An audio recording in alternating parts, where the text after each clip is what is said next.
was walking in the winter with very little clothing on, clothing she would wear inside the house. And I was working at the time with Vivian on minutes. And I looked out the window and I saw Helen. And I said to Vivian, "Oh my God, there's Helen." And she looked at me and she said, "Oh, we'll have to go and get her." So we both went out and encouraged her to come into the hospital. She knew she was at St. Martha's in her state of confusion. It's almost like as if St. Martha's was home for her too. And I brought her in by the hand, one hand, and Vivian had the other hand, and we took her to Vivian's office, which was downstairs. And Vivian immediately went and got a flannelette blanket and wrapped her in it. And it was such a moment of spiritual care for me. This woman's spirit was treated by someone who wasn't doing spiritual ministry, but she was doing it at that moment to someone as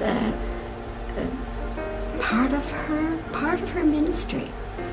It was a component of her administration ministry. You do things as you would like someone else to do for you or for your child or for your mother or father, and you have that thought in your mind, what is the best for this particular individual. And I think everybody does thinks that way. If you're cleaning a room or doing an operation or answering the phone, it's the same principle. You try to consider this person as part of your family, and you're trying to do what they need the best way you can. And I think that's really the influence of the sisters.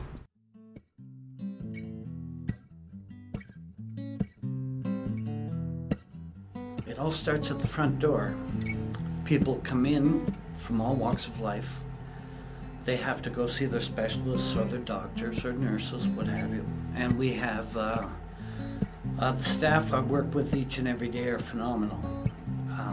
As you saw at lunchtime with the laboratory people, little Bruce I've been sitting with for Bruce Fleury, probably 15, 18 years.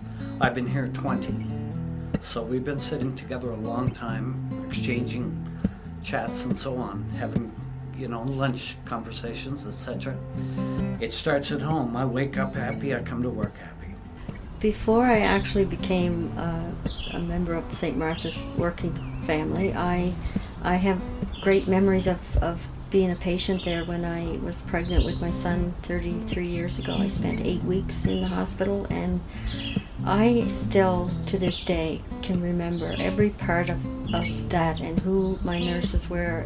People that were so kind and went over and above what their duties were. I remember a night that I was scared and crying, and Jenny Wong came in and she asked me, could she do anything to help? And I said, I want some Chinese food. So what does she do at midnight? She goes out and she makes me some rice, and she takes it in and she gives it to me, and I go to sleep. And that was like the best medicine anyone could have done. We continue to live the values that have long been established between ourselves and the people of the area to provide the best possible health care that we can. Care for people without discrimination, responsibility of the strong for the weak, with a sense of justice and care for all people, not just the people we care for in terms of patients and their families, but also one another, that environment of care and love is extended with all of us. I came to the healthcare system some 30 years ago. I've been around a long time, and I actually came into the healthcare system with the involvement of the St. Martha's, Sisters of St. Martha's, in a facility that I came to work in. So I see that tradition and culture every day. What that does for us is it builds collaborative efforts with our community. The community spirit is here, and you see it. So whether it's the Auxiliary doing a spring fling, whether it's the foundation doing a radio telethon, you can feel the energy and culture of the Sisters of St. Martha's through all those fundraising activities. Well, they have a ride for St. Martha's. Obviously, it's been hugely successful.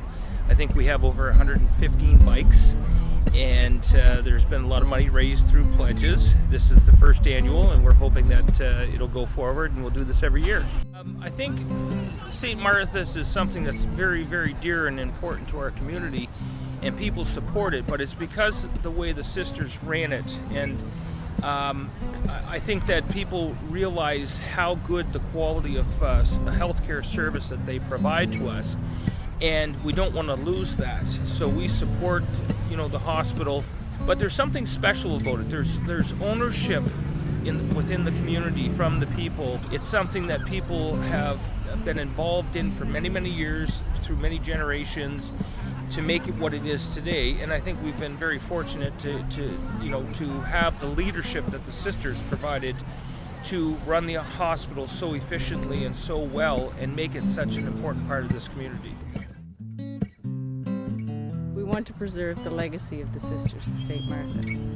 We need to do that because the foundation on what the hospital was built, the values and what the hospital was built, reflect the values of what it is to be human and what it is to be in need.